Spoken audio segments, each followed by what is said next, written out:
네, 경제는 김우빈 시작하겠습니다. 오늘은 특별히 KB금융지주의 유신익 이코노미스트 한 분만 모시고 이야기를 좀 나눠보도록 하겠습니다. 어서 오세요, 박사님. 네, 반갑습니다. 네, 외로우신가요? 네, 외롭습니다. 네. 좀.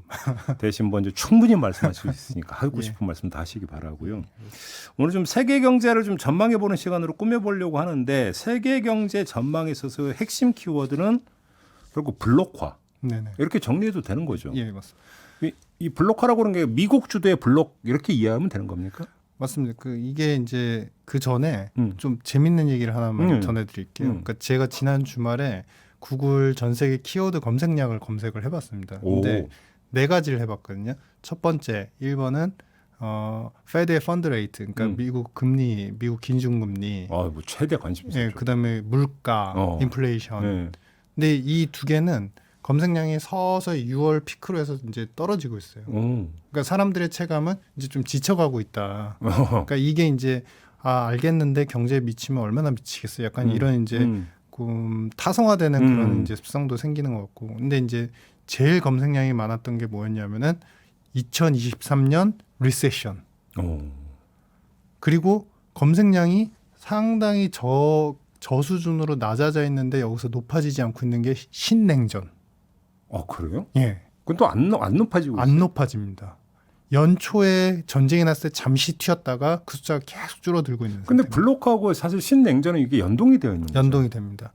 그러니까 즉 이야기인즉슨 뭐냐면 제가 이 말씀을 사전에 왜 드리냐면 우리가 23년도에 경기가 안 좋고 24년도까지도 침체가 올 거다라고 전 세계 모든 글로벌 IB 연구소 다 똑같이 얘기를 하세요. 근데 중요한 거는 금리가 올라가면 투자가 줄고 소비가 준다. 그거는 우리가 메이크 센스, 그러니까 상식적으로 이해할 수 있는 수준인데 그러면 이게 장기적으로 그렇게 침체로 갈 수 있는 근본적인 요인이 뭐지?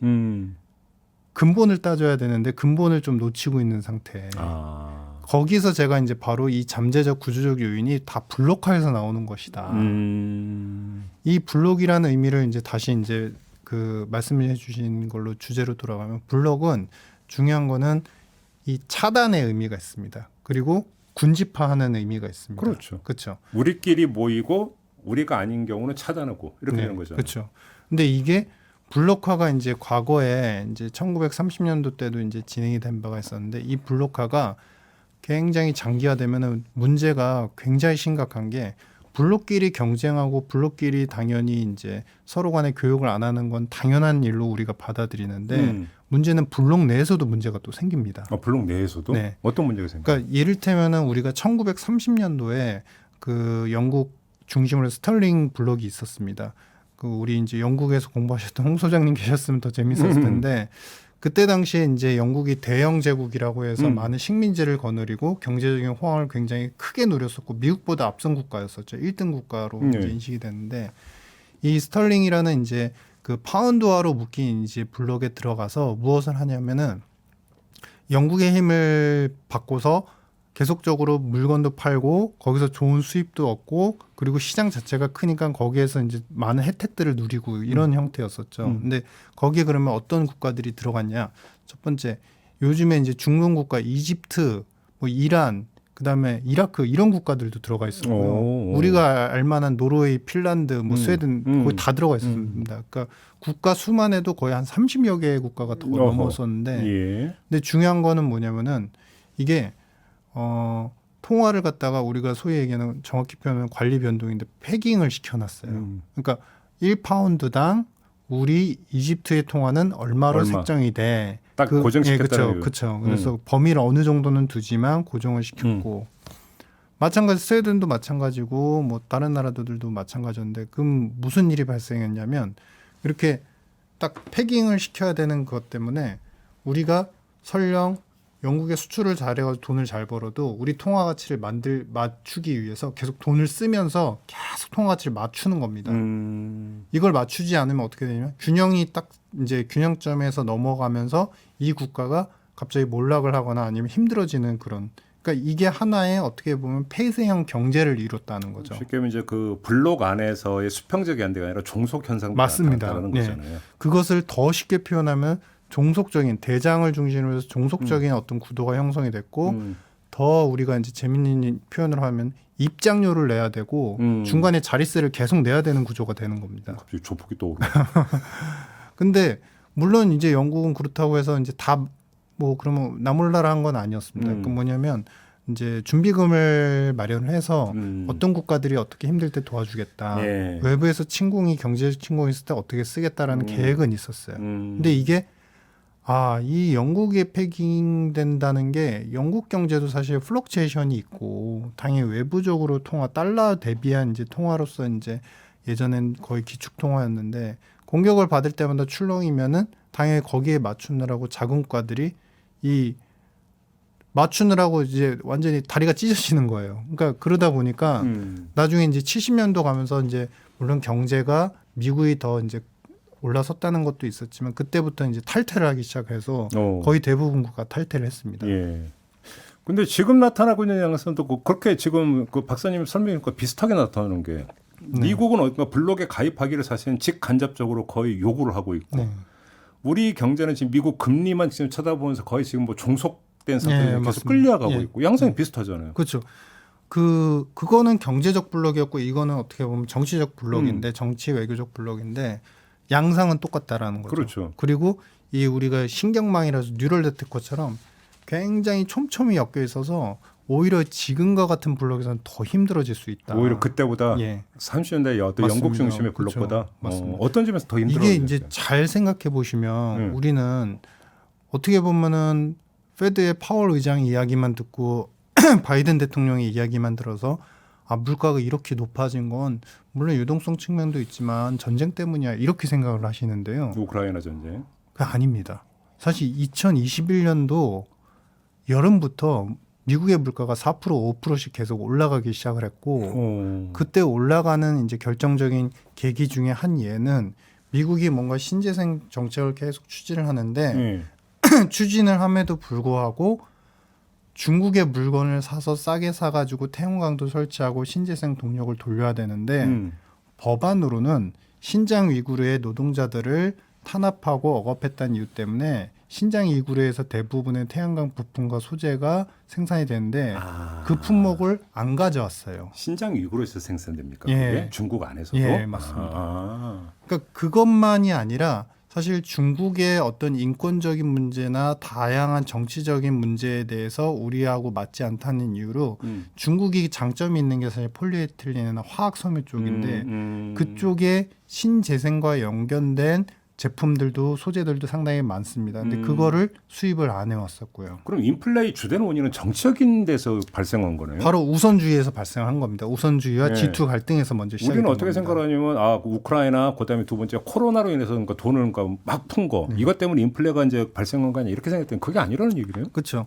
만약에 우리가 뭐 당연히 물가는 돈의 어떤 영향을 받으니까 돈을 많이 푸는 동안 당연히 물가가 오른다. 그건 당연한 얘기인데 만약에 돈이 많이 풀렸어도 우리가 예를 들어서 100만 원이라는 돈이 갑자기 200만 원이라는 돈이 됐어도 실제로 물건이 많이 생산이 되고 그 물건을 싸게 생산할 수 있는 그런 경로들이 열리면 빵값이 그렇게 올라가지 않습니다. 예를 들어서 돈이 100만 원에서 200만 원으로 갔는데 빵은 2개로 계속 한정이 되고 있고 그 2개마저 생산을 못하게 제품을 갖다가 못 가져오게 돼요. 그러면은 기하급수적으로 올라가겠죠. 근데 돈이 100만에서 200만 원으로 갔는데 빵이 생산할 수 있고 싸게 생산할 수 있는 통로까지 열려가지고 빵이 10개가 생산이 됩니다. 그러면 그렇게까지 급격하게 올라가진 않는다는 거예요. 근데 이제 돈의 이유도 있었고 그런 이제 미중 간의 갈등 속에서 그런 이제 영향도 있었는데 게다가 올해 3월 들어서 2월 들어서 이제 전쟁까지 나니까 그 원자재를 중심으로 이제 물가가 더 폭등을 했고 그러면 미국 중심의 블록을 지금 말씀하셨는데, 그러니까 미국 중심의 블록 하니까 이제 저 같은 경우는 당장 머리에서 떠오르는 게 뭐 반도체 동맹 이런 게 이제 가장 먼저 떠오르는데 미국 중심의 블록을 이제 그림을 그려주신다면 이게 그리고 어디까지 갈까라고 전망을 하세요? 이거를 우리가 블록을 이렇게 이제 한 편 한 편 이렇게 나눠서 생각을 해보시면 이제 당연히 미국이 이제 대장이 이제 블록이 형성이 돼 있고, 그럼 또 맛 블록도 생기겠죠. 그렇죠. 미국의 블록은 거기에 EU가 속해져 있습니다. 당연히 유럽이 속해져 있고 그 다음에 이제 사실 이제 아시아권에서 최근에 한미일 회담을 통해서 경제적인 어떤 드라이브를 걸고 있는데 이제 한국도 약간 이쪽에 속해 있는 듯하고 일본은 당연히 이쪽에 속해 있을 가능성이 크고 그리고 이제 우리가 우측을 생각해 보시면 중국이 있고 러시아가 있습니다. 그렇죠. 거기에 더불어서 최근에 이제 굉장히 크게 떠오르고 있는 북한이 있습니다. 예. 북한이 그전엔 존재감을 그렇게 크게 내보이지 않다가 핵의 사용에 대한 법제화를 천명을 하면서 네. 중국한테도 존재감을 드러내고 미국한테도 존재감을 드러내고 있어요. 근데 여기에서 이쪽 블록에 또 재밌는 건 뭐냐면 인도하고 오펙이 또 들어가 있습니다. 아, 사우디 들어가 있습니다. 빈살만 왕세자하고 푸틴하고 되게 친하다면서요. 네. 사실은 이념적으로는 사우디는 이제 서방 경제 이제 자유민주주의를 좀 이제 그렇죠, 그렇죠. 좀 지향하기 때문에 이념적으로는 약간 달라요. 근데 경제적 이유가 같은 겁니다. 왜냐? 지금 사우디가 과거에 이제 저물가 시대 이제 그 전 코로나 전을 생각해 보면 10년 동안 유가가 60불, 70불에서 오르지도 못했고 네. 사우디가 목소리를 못 냈었어요. 그러니까 재정으로 어쨌든 산유국 입장에서는 석유 가지고 팔아가지고 재정 부양하고 그거 가지고 투자하고 거기서 전 세계에서 목소리 높이는데, 근데 이런 시기가 오니까 본인들 입장에서 너무 반가운 거죠. 다시 한번 예전에 사우디의 어떤 명맹, 그 예전에 미국하고 사실 서로 윈윈하면서 전 세계를 끌어가는 듯한 그런 모습을 보였던 그런 국면. 근데 여기에서 하나 더 재밌는 거는 이제 사우디하고 인도도 사실은 원유 생산을 못 하고 있기 때문에 원유를 갖다가 싸게 들어올 수 있다는 베너핏 때문에 이쪽에 들어가 있는데, 문제는 이렇게 러시아하고 거래하는 인도 같은 국가는 그러면 미국이 전쟁이 일으킨 러시아하고 거래를 하면은 규제한다고 그랬어. 근데 왜 규제하면 되지 않을까? 규제를 못 합니다. 왜냐면 인도는 사실은 미국의 입장에서 떠오르는 중국 다음의 국가로서 시장도 내수 파이가 크고 아직도 인구가 계속 급성장하는 시장이기 때문에 인도를 기반으로 중국을 견제를 하려고 했던 큰 도구 국가예요. 조만간 뭐 인도 인구가 중국 인구를 뭐 제칠 거다 이런 맞습니다. 뉴스도 제가 본 것 같은데. 예. 그래서 이 큰 시장을 한번 건드려 버리면 이제 모디도 그렇고 그 각국 정부의 그 정상들을 인도를 건드려 버리면 사실은 우리가 아시아 쪽에서 제일 큰 시장, 제일 잠재적으로 좋은 시장을 뺏겨 버리기 때문에 미국도 못 건드리는 상태가 그러니까 된 미국의 겁니다. 맛 블록을 보면 중국, 러시아, 오펙, 네. 인도 네. 이렇게 하면 특성이 두 가지가, 첫째 에너지 공급원이 거의 거기에 쏠려 있고, 바로 그겁니다. 두 번째는 상품, 그러니까 수출 시장도 거의 대부분이 거기에 쏠려 있고, 맞습니다. 예. 우리가 등을 질 수는 없는 거잖아요. 그렇죠. 그러니까 이게 굉장히 좀 힘든 상황이 돼버린 거고, 이 블럭이 나타났다는 건 뭐냐면, 당연히 우리는 어떻게 보면 원재료 수입 국가 쪽이기 때문에 그렇죠. 원재료를 수입해서 좋은 상품을 팔아야 되고 그것을 파는 시장은 최종 마켓은 지금 최근에는 미국이나 유럽 쪽에 집중이 돼 있습니다. 근데 원재료를 획득할 수 있는 수단이나 방편 자체가 물론 현지 기업화되어 있는 기업들도 많이 되어 있기 때문에 그것이 전부 다 일률적으로 똑같지는 않지만 네. 사실은 원재료를 예전만큼 중국에서 들어오는 것들, 그리고 인도에서 들어오는 것들, 그리고 이제 우리가 과거에 러시아에서 들어왔던 건 당연히 이제 잊혀지는 거고, 이런 것들이 원활하지가 않다라는 것이에요. 그러면 혹시 업계에서 이 그 블록화 현상이 이제 정식으로 친냉전 체제로까지 좀 치달아 버리면 네. 우리 경제에 어느 정도로까지 악영향을 미치는지 혹시 그 분석 전망이 좀 나온 게 있어요? 그런 분석은 아직까지는 없고, 왜 사실 이제 저는 유난히 블록에 좀 집중을 하고 있는데 네. 다른 분들은 약간은 좀 이 주제에 대해서 조금은 이제 잊혀지신 듯해요. 별로 신경 안 씁니다. 오히려 이제 페드의 금리 내년에 고점이 어디냐, 인플레가 고점이 어디냐, 그러면 이제 전체적으로 금융시장 쪽에 완화 뭐 기조가 언제 나올 것이다, 이쪽에 좀 집중들을 많이 하시는데, 현안과 구조의 차이인가요? 그렇죠, 맞습니다. 그러니까 현안에 집중을 하고 있는 거죠. 당장의 현안에, 그러니까 풀릴 것에 대한 거. 근데 이런 블록이라는 게 되게 무서운 게 뭐냐면, 예전에 미중 무역 분쟁이 이제 16년도 이후부터 트럼프 시대 이후부터 이제 그렇죠. 좀 본격화됐는데, 그렇죠. 그때 당시 흐름을 보면은 우리가 17, 18년도 이제 삼성이 사실은 이제 반도체 수출이 그때 굉장히 크게 드라이브가 걸린 게 이제 빅테크 쪽에 어떤 큰 이제 모멘텀도 있었지만, 중요한 거는 이제 여러 가지 뭐 그때 비트코인이 생기고 여러 가지 이제 그 반도체 기술을 이용한 새로운 상품들이 많이 생겼죠. 근데 그러기 전까지는 사실은 반도체 부분을 제외하고 나면 미중 무역 분쟁 때문에 교역이 계속 감소를 했어요. 매년 전 세계 교역이 2% 정도, 3% 정도 계속 조금씩 감소를 했어요. 교역량이. 예, 전 세계 교역량이. 그러니까 그러면서 그때 당시에 우리가 이제 분석 보고서만 보더라도 미국의 성장률이 이렇게 미중 무역 분쟁이 장기화되면은 0.1에서 0.1을 매년도마다 계속 까먹을 수 있다라는 이제 보고서들도 상당히 많았었고, 네. 근데 실제로 미국이 그런 현상들이 2% 내에서 계속 위로 아래로 계속 반복을 했었습니다. 근데 자 그럼 여기서 갖고 있는 가장 근본적인 의문점이 하나가 있는 게 네. 그래서 그 바이든 대통령 같은 경우도 그러니까 초기에는 빈살만에 대해서 상당히 비판적인 그러니까 네. 이제 뭐 저기 그 까슈케진가 네. 그 사람이 뭐 납치해가지고 살해한 네. 그러니까 저기 바로 그러니까 주모자가 빈살만 아니냐 해가지고 네. 했다가 네. 에너지 문제 생기니까 아뜨거 해가지고 사우디 방문했다가 그냥 홀대받고 온 이런 경우도 그렇죠. 있고 에너지 부분에서도 미국한테 득될 게 없고 상품 수출 시장 부분에서도 득될 게 없는데 왜 이렇게 블록화 드라이브를 거는 이유가 도대체 뭐냐? 이걸 좀 분석을 해야 될 것 같은데.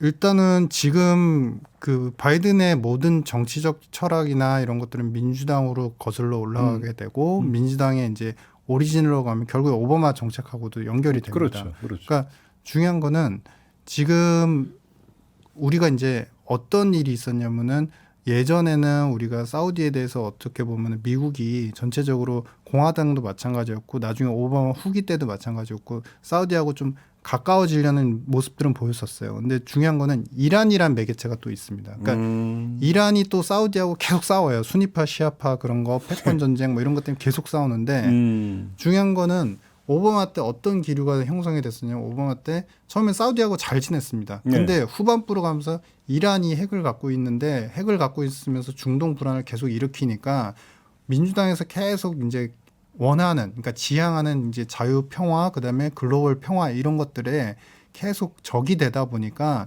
이란을 달래야 됐었어요. 핵 합의까지 갔잖아요. 네, 핵 합의를 하면서 원조를 해주겠다. 네. 근데 그러한 양상이 이란에서는 계속 쿠르드족을 갖다가 이제 탄압하면서 쿠르드족 막 여러 가지 시위가 일어나고 하니까 이라크한테는 미사일 쏘고 막 중동 쪽에서 계속 미사일 쏘면서 불안하게 만들거든요.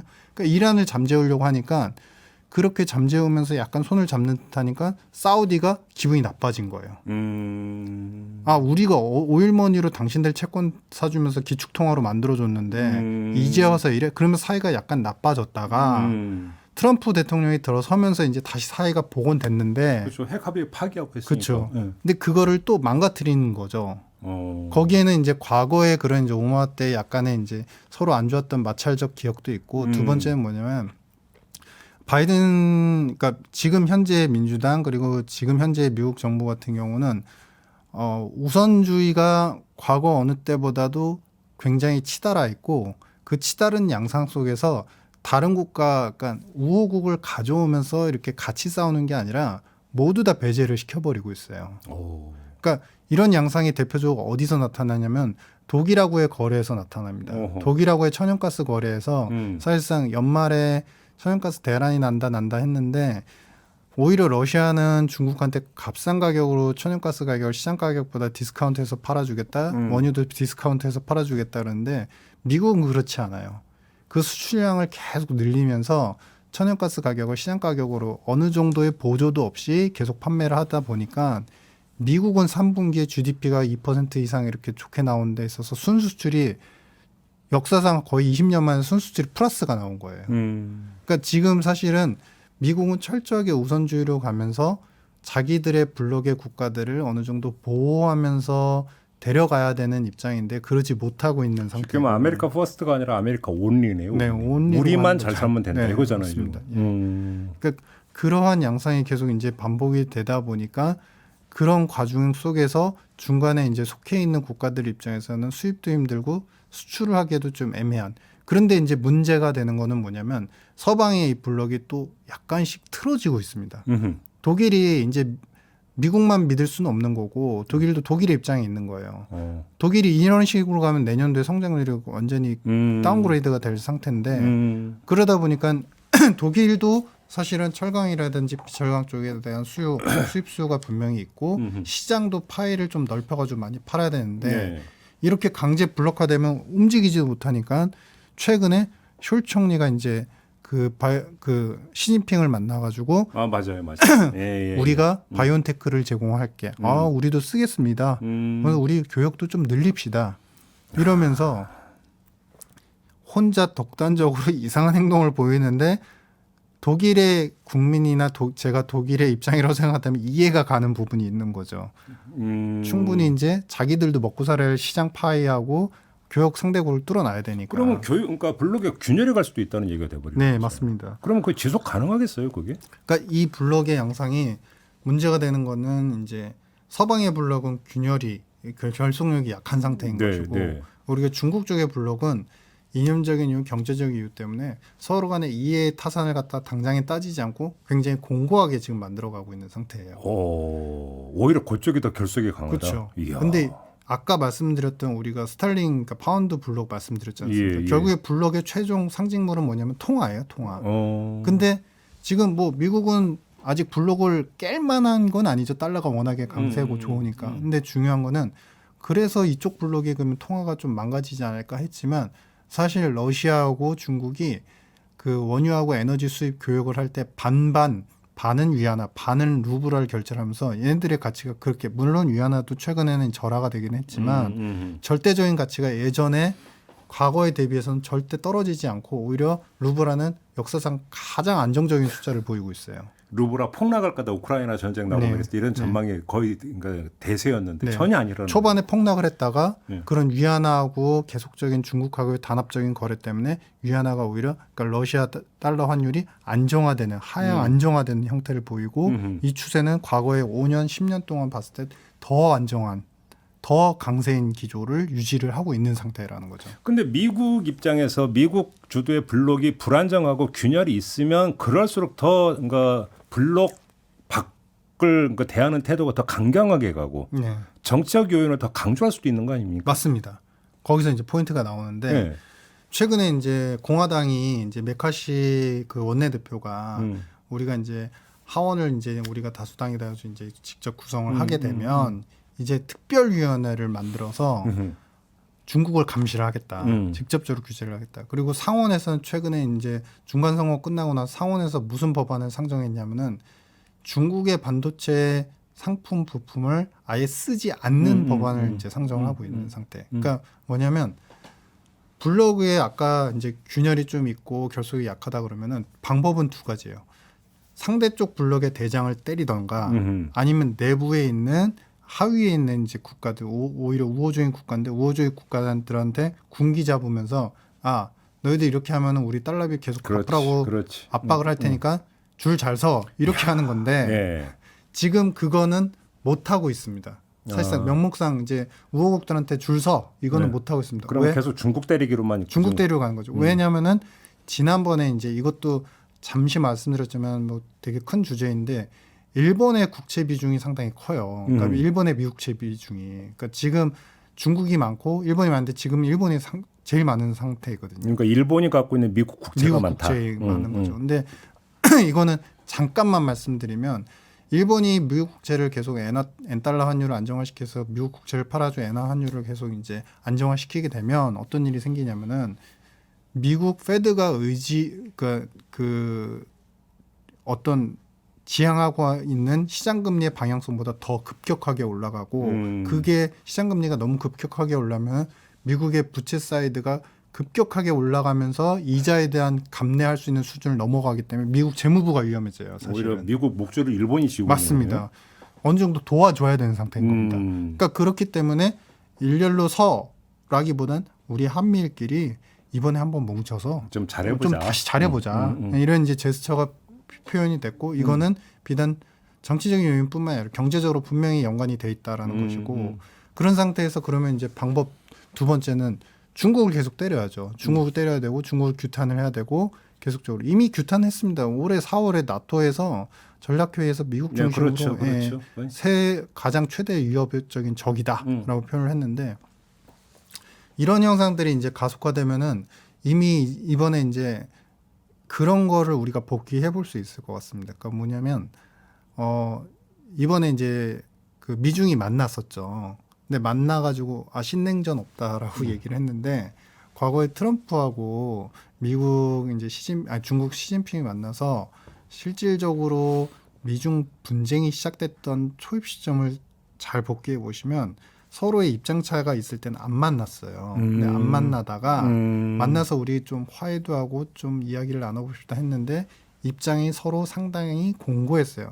우리는 이렇게 생각해. 우리는 이렇게 생각해. 바뀐 게 없네. 이번에 똑같았습니다. 대만에 대해서 우리는 원 차이나 계속 주장을 했고 미국은 그렇지 않다. 우리는 대만을 인정한다. 그 외 여러 가지 주제에서도 서로 간의 대립이 상당히 확연이 됐거든요. 그럼 뭐냐면 이제 집으로 다 돌아가서 그 다음부터 전략 짜는 거예요. 얘네 이렇게 나오네, 계속 세게 나오네. 그럼 하나 더 한번 던져볼까? 그럼 뭐가 더 나올 수도 있다는 그렇죠. 법안이 그때는 이제 관세 가지고 했던 거고. 예, 그렇죠. 지금 민주당 같은 경우는 이미 차이나 하우스가 있기 때문에 차이나 하우스가 미국의 여러 가지 이제 사회 정치적 활동을 감시하는 기구인데 그걸 가지고 이제 인권에 대한 문제, 자유주의 탄압에 대한 문제를 가지고서 경제적으로 뭘 쓰지 마, 뭐 하지 마, 쟤네 거 뭐 하지 마 이런 식으로 계속 엮어서 나가게 되는 거죠. 이제 규제가 계속 나오게 되는 거죠. 그러니까 이제 그렇게 되면 뭐냐면 미중 전쟁이 있을 때 전 세계의 이제 교역이 조금씩 감소를 했다 이미 말씀을 드렸는데 이거는 미중 무역 분쟁의 확장판이에요. 자, 그러면 네. 우리는 어떻게 해야 돼요? 이게 사실은 이런 부분에서 이제 최종적으로 이제 한국은 그러면 어떻게 해야 될까? 그 저도 이제 상당히 많이 생각을 해보지만 이거에 대해서 사실 저도 되게 조심스럽고 이거 정치적인 부분도 있고 외교적인 부분도 되게 조심스러운데 답은 없습니다. 근데 다만 중요한 거는 핵심은 저는 그거를 느꼈습니다. 그러니까 대응이 중요하다. 그러니까 당연하죠. 대응이 중요한데 이게 어떻게 되냐면 이 플럭츄에이션이 굉장히 심할 거예요. 그러니까 사실은 처음에는 이 대응이 중요하다라는 입장은 무엇이냐면 처음에는 어떠한 그러니까 경제적인 이유 때문에 이것을 놓치면 안 돼. 수입 품목 이걸 놓치면 안 돼. 수출 시장 이걸 놓치면 안 돼라는 입장에서 한쪽에 그러니까 어느 한쪽에 딱 고정을 걸어버리면 나중에 빼도 박도 못 하게 돼요. 그러니까 뭐냐면 대응이 중요하다고 말씀드리는 건 뭐냐면 사실은 처음에는 어쩔 수 없이 거기에 속해 있는 우호국들 약간 조금 이제 GDP 규모가 낮은 국가들 입장에서는 처음부터 분명한 스탠스를 보이는 건 좋지 않아 보입니다. 그러면 오히려 미국이나 중국 양쪽 모두에서 감질나게 만들어야 된다. 그렇죠. 감질도 그렇고 약간 그런 거죠. 그러니까 뭐냐면 치포에 우리가 가입을 했지만 그래도 우리는 당신들과 이런 거래들은 교역들은 좋아. 하고 싶어. 하고 싶어. 할 수 있어. 라는 표현들을 계속 해주고 그것들이 이제 기업 간의 거래에서도 특별히 이제 그 방해가 되지 않도록 하는 환경이 중요하다라는 거죠. 근데 중요한 거 바로 그건데 중국이 한국 보기를 고깝게 보지 않게 만드는 것도 되게 중요한 거잖아요. 그렇죠. 맞습니다. 지금 먹히고 있다고 생각하세요? 아니죠. 왜냐하면 이번에 이미 중국은 이제 블록에 대한 언급들을 이야기를 하면서 이제 치포를 딱 꼬집었었어요. 그렇죠. 그렇죠. 근데 사실 치포는 엄밀히 말하면 이제 뭐 좋죠. 이제 반도체 동맹이라는 게 이제 선진 시장도 있으니까. 근데 우리가 만들려다기보다는 저쪽에서 만들어서 어떻게 보면 들어간 건데 이미 이제 좀 약간 좀 그거에 대해서 좀 힘들어하고는 중국 입장에서 좀 약간 석연치 않은 그런 그러니까 상태인 것 같아요. 윤석열 정부는 미국 일변도로 지금 내달리고 있는 거 아니냐 이렇게 보는 거 아닙니까? 사실? 약간 뭐 스탠스가 그렇게 보는 듯해 보이는데. 근데 지금 박사님이 말씀하신 그 진단을 쭉 듣다 보니까 갑자기 그 궁금해지는 게 얼마 전에 빈살만 그 사우디 왕세자가 방한한 적 있잖아요. 네네. 그런데 이제 우리는 그래서 뭐 엄청난 규모의 뭐 양해각서 여기에만 좀 꽂혔는데 네. 그러면 그것이 지금 블록화 어떤 그 현상에서 읽을 수 있는 왕세제 방안에 어떤 다른 의미가 있을 수 있습니까? 저는 그 이상의 의미도 있다고 봅니다. 어떤 그러니까 의미가 뭐냐면 있습니까? 지금 잘 생각해 보시면 지금 사우디가 아까 잠시 말씀드렸지만 역사적으로 예전에 재정 산유국들이 힘들어지면서 예전에 사우디 명성이 떨어졌는데 이번에 사우디가 다시 한번 이렇게 순방을 전 세계적으로 하면서 하고자 하는 최종적인 목표는 뭐냐면 자국의 입지 상승이고 그렇죠. 그를 통해서 하려는 거는 뭐냐면 아직 그거는 결정이 안 된 것 같아요. 근데 중요한 건 뭐냐면은 사우디도 지금 간을 보는 것 같습니다. 중국하고 결탁을 해서 아직까지 완전히 중국을 손잡은 건 아니다. 완전히 잡은 건 아니고 왜냐면은 아직은 이제 그 여러 가지 교역이나 거래 그리고 사회적인 풍토 이런 걸 봤을 때 아직은 이제 미국 그 지향적인 부분은 남아 있거든요. 그래서 아직은 그거를 획득하지 않았는데 중요한 거는 사우디 입장에서 굉장히 강한 무기를 갖고 있고 최근에 잘 살았기 때문에 오히려 사우디가 중국하고 미국을 견주면서 우리를 누가 더 도와주나라고 약간은 이제 간 보는 듯한 그런 양상들이 있다. 우리는 느긋하니까 니네 한번 내놓고 내놔봐. 뭐 예, 이런. 맞습니다. 카드를 한번 봅시다. 이 카드는 사실은 종국적으로 가면은 뭐냐면은 결국에는 중동의 재패예요. 또 다른 재패예요. 최근에 맹주로 다시 올라간다. 네, 다시 올라가는 거 그게 재패예요. 왜냐하면은 최근에 바이든 같은 경우는 일단은 오히려 트럼프 때는 우리가 이제 사우디의 그 여러 가지 그 우리 9.11 테러 일어나고부터 테러로부터 좀 보호해 줘야 되는 명목도 있었고 이란하고의 전쟁에서 좀 보호해 줘야 되는 명목 때문에 무기 사용에 대해서 보증을 해주고 안전 보장을 확실하게 해줬어요. 근데 전쟁이 하도 격화되고 그런 것들이 지양되다 보니까 바이든은 그것을 인정하지 않았거든요. 어허. 그러다 보니까 사우디는 그 전에 해주던 거 안전 보장하고 무기 지원에 대해서 안 해주면 우리는 불안해. 그러면서 미국하고 사이가 사실 이번에 틀어진 결정적인 계기도 거기에 하나가 있거든요. 쉽게 이제 바이든 보고 패까봐 이거네요. 그쵸. 빈살만은. 그렇죠. 그러니까 그거를 안전 보장이나 그런 이제 정치적인 이제 불안정성 이런 거를 갖다가 보장을 안 해준 상태에서 바이든 대통령이 방문해가지고 증산 좀 해줘, 증산 좀 해줘. 이틀 있다가 감산. 맞아요. 예. 이번에 또 갈 겁니다. 또 간다고 하는데. 바이든이? 예. 또 이제 뭐 협상을 하러 간다고 하는데 그 사우디의 간지러운 부분, 그러니까 사우디가 원하는 거는 결국에는 이란하고의 관계 정리를 통하고 그다음에 안정을 원하는 건데. 이란이군요. 그렇죠. 그것을 안 해주는 상태에서 계속 방문만 한다. 사실은 그렇게 되면은 뭐. 근데 바이든 입장에서는 자기가 또 외교 통이고, 그러니까 자기 어떤 재임 중에 업적 가운데 하나로 이란과의 관계에 대해서는 당연히 생각을 할 거 아닙니까? 네. 그러니까 쉽게 포기할 수도 없잖아요. 그렇죠. 바이든 입장에서는. 그러니까 완전히 이제 다 걸려 있는 거예요. 그러니까 사우디도 좀 달래서 다시 이제 친한 상황으로 다시 되돌려야 되는데 이란도 지금 뭐냐면은 올 중반까지, 그러니까 6월, 7월, 8월까지는 핵 협상이 잘 되는 것처럼 보도가 됐었어요. 그러니까 핵 협상에 거의 마무리 수순까지 갔다.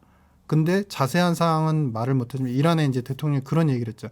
우리가 요구하는 뭐 군사와 관련되는 것, 정부군에 관련된 입장을 서방이 인정을 뭐 어떻게 점점점 해주면 우리도 최종적으로 합의할 여지가 있다라고 해서 거의 다가온 것 같은데 그게 안 되고 있습니다. 왜냐하면 이란도 어쨌든 가져와야 돼요. 그러니까 이란에서 결국엔 또 그게 안 되면 원유 생산도 이란에서라도 다시 또 좀 부응을 시켜놔야 그렇죠. 원유 생산이 늘어나는데 중요한 건 여기에 마지막 후발 시점에 좀 핵 협상 관련해서 우리가 이제 여러 가지 잘 되는 데다가 러시아 끼어든 걸로 그때 추정이 돼요. 박사님 말씀을 듣다 보니까 사실 인도도 지금 스탠스를 확실히 굳혔다고 보기 힘들잖아요. 네, 인도도 지금 간보고 있다고 그렇죠. 보는 게 맞잖아요. 맞습니다. 이렇게 놓고 본다면 지금 블록화 현상에 있어서 아직 이게 완전히 굳어진 건 아니고 네. 어찌 본다면 키를 쥐고 있는 나라는 미국, 중국이 아니라 사우디, 인도 아니냐. 이거에 따라서 어떤 이 블록의 어떤 균형이 그러니까 추가 어떻게 조정되느냐가 거기서 좌우된다 이렇게 봐도 되는 거예요. 그렇죠. 그러니까 이게 제가 이제 아까 말씀드린 뉴럴 네트워크 말씀드린 이유가 이게 이제 굉장히 복잡해진 거예요. 그러니까 탑에서는 미중이 서로 피봇을 던지고 있고 바텀에서는 사우디하고 이란을 중심으로 해서 원유 생산국들이 여기서 또 피봇을 던지고 있어요. 네. 그러니까 이게 블록이 지금 제가 말씀드린 거는 딱 이렇게 분할이 돼서 이쪽 이렇게 분할이 됐지만 나중에 이제 시간이 지나면 아마 요렇게 S자로 S가 막 한 10번 꼬이는 경계선 10번 정도 꼬이는 그런 이제 양상이 나타날 거다. 여기서 좀 잠깐 샛길로 빠져가고 빈살만 얘기하니까 하나 궁금한데 일본 갈래도 안 가기로 했잖아요. 거기 뭐 특별한 배경이 있어요? 그 배경은 저도 사실은 잘은 모르겠으나 그러니까 이건 그냥 어디까지 제 추측입니다. 가장 최근에 이제 오히려 미국하고의 어떤 견조적인 것, 서로 화합적인 부분은 미국과 일본의 노이즈가 가장 적고 일본과 미국은 오히려 일본은 따라가는 거의 현상이 뭐 있기 때문에 일심동체라고 봐야죠. 그렇죠. 약간은 정치 군사적인 면에서는 최근에 가장 노이즈가 없는 국가죠. 영국이. 그래서 일본에 대해서는 조금 지금 사우디가 굳이 갈 필요가 없는 것 같다. 왜냐하면 사우디 입장에서도 패를 어느 정도 이제 들고서 이제 가는데 가서 효과를 극대화시키려면은 그쪽이 불분명할 때 가야 돼요. 사실은 불안할 때 가야 돼요. 미국부터 지금 어떻게 해야지. 그렇죠. 미국을 잡으면 일본은 따라온다. 그렇죠. 근데 상대적으로 이제 물론 이제 한국이 뭐 경제적으로는 더 일본보다는 지금은 나은 것 같긴 하지만 그래도 여러 가지 측면에서 우리가 이제 불안정한 요소가 있으니 오히려 그런 나라 가면 감사합니다 할 수밖에 없는 거고. 정리하면 아무튼 이제 우리에게 진짜 엄청나게 이제 큰 숙제가 지금 던져진 건데 지금까지 윤석열 정부 출범 이후에 이제 보이고 있는 경제 외교 노선을 놓고 본다면 너무 이제 미국 쪽으로 약간 치중되는 느낌. 이것이 장기적으로 블록화 현상에 나타나고 있는 세계적 현상에서 국익에 도움이 되겠느냐. 이건 좀 점검이 필요하다. 이런 이야기를 좀 정리를 하면 되겠네요. 네. 그리고 전략적 사고도 필요하고 이거는 이제 한 방향보다 정치, 경제 모든 것들을 다 생각을 해서 사실은 복합적으로 생각을 해봐야 되는 문제인 것 같습니다. 그렇죠. 정말로 우리가 이제 쉽게 쓰지만 정말로 실천 고민에서 너무나 어려운 균형 요기를 어떻게 할 것이냐. 예. 이게 결국은 과제다 이런 거 아니겠습니까? 알겠습니다. 자, 오늘 경제는 김우빈 이렇게 좀 뭐 그림이 좀 쫙 그려지네요. 박사님 말씀. 예. 오늘 좀 말씀 잘 들었고요. 네네네. 이렇게 마무리하도록 하겠습니다. 지금까지 KB금융지주 유신익 이코노미스트와 함께했고요. 저도 물러가겠습니다. 고맙습니다. 네, 감사합니다.